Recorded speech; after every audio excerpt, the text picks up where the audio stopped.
Hi! In front of me is Samsung Galaxy Tab S9 FE, and today I would like to show you how you can resize font.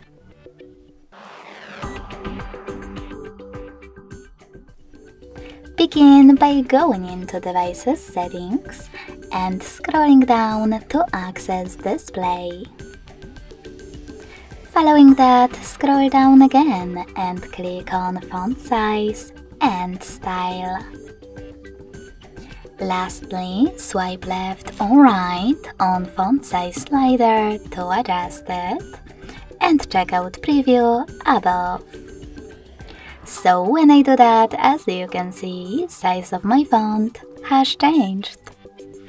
Thanks so much for watching. If you enjoyed this video, don't forget to leave a like, comment and subscribe. Bye!